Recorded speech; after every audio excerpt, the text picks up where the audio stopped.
धार्मिक सुविचार प्रस्तुत करता है। एक ऐसी कहानी जो न केवल मन को छू लेगी बल्कि आपकी सोच को भी बदल देगी।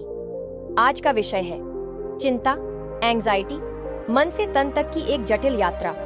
उत्तराखंड के पहाड़ों में एक छोटा सा गांव था, गगनपुर। वहां रहती थी एक विधवा महिला, श्यामा। उम्र लगभग 50, पर चेहरे की झुर्रियां किसी 70 वर्ष की औरत जैसी। उसकी दिनचर्या बहुत साधारण थी।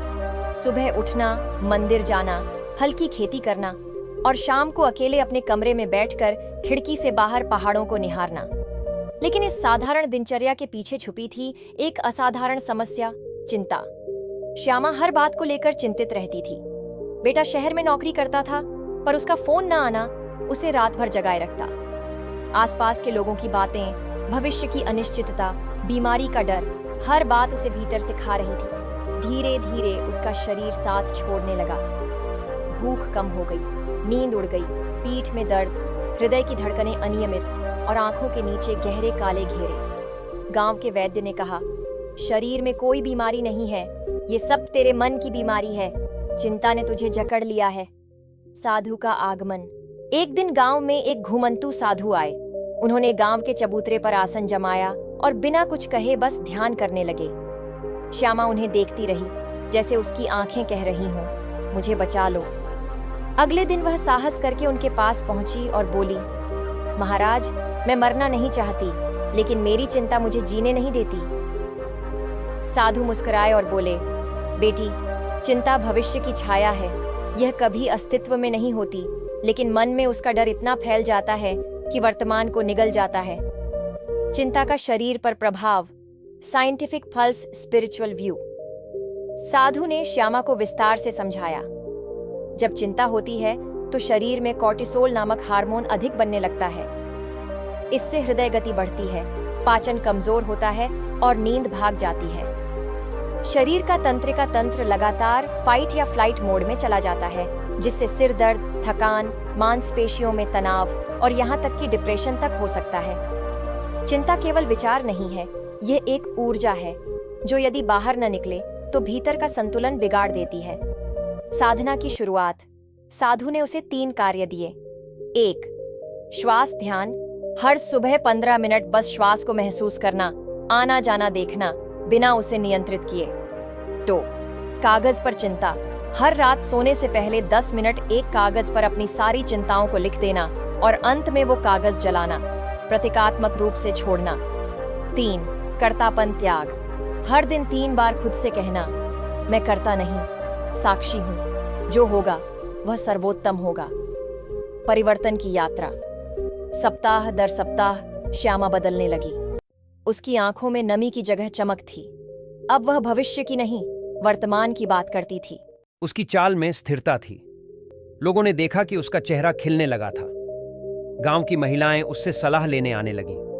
वह उन्हें समझाती, चिंता उस आग की तरह है जिसे हम खुद ही जलाते हैं और फिर उस धुएं में खुद को घुटने देते हैं। जब तक हम अपने भीतर की लौ को शांति नहीं देंगे, बाहर की कोई हवा हमारी बेचैनी नहीं बुझा सकती। व्यवहारिक जीवन में चिंता का प्रभाव। श्यामा ने कई उदाहरणों से गांव वालों को समझाना शुरू किया।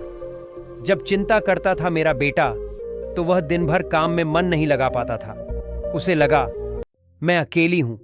फिर जब उसने प्रतिदिन 10 मिनट ध्यान करना शुरू किया तो उसका मन शांत हुआ और प्रमोशन भी जल्दी मिला। मेरी बहन चिंता करती थी अपनी बेटी की शादी को लेकर। शरीर बीमार हो गया, बाल सफेद हो गए। जब उसने हर दिन लिखना शुरू किया कि वह क्या नियंत्रित कर सकती है और क्या नहीं, तब उसे एहसास हुआ कि उसकी चिंता व्यर्थ थी। कहानी में एक नया मोड़। एक दिन श्यामा को पता चला कि गांव के ही एक बच्चे को अनजाना डर सताने लगा है। वो बच्चा रात में चिल्ला उठता था, माँ, मुझे कुछ हो जाएगा। श्यामा ने साधु से सीखी बातें उस बच्चे की माँ को समझाईं और हर रात उस बच्चे को प्रेम पूर्वक सुलाने लगी। उसके सिर पर हाथ फेरती और कहती, बेटा, जो होना है वह ईश्वर की मर्जी से होगा, तुझे चिंता करने की जरूरत नहीं। 3 महीने में वह बच्चा नॉर्मल हो गया। तब श्यामा ने जाना, अगर मैं किसी और की चिंता को मिटा सकूं, तो मेरी अपनी चिंता तो कब की जा चुकी है। मन से तन तक की बीमारी का चार्ट। मानसिक स्थिति, शारीरिक प्रभाव।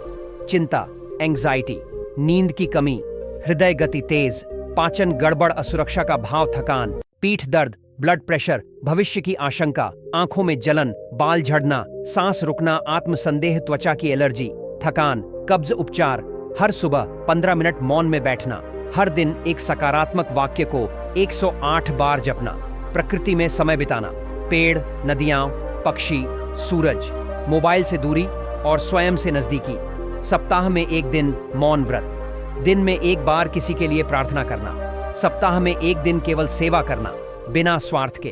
अंतिम संदेश। श्यामा अब भी उसी गांव में है, लेकिन अब वो चिंता की गुलाम नहीं, चेतना की साथी है। उसने जाना कि चिंता को छोड़ना आसान नहीं, लेकिन नामुमकिन भी नहीं। बस शुरुआत करनी होती है।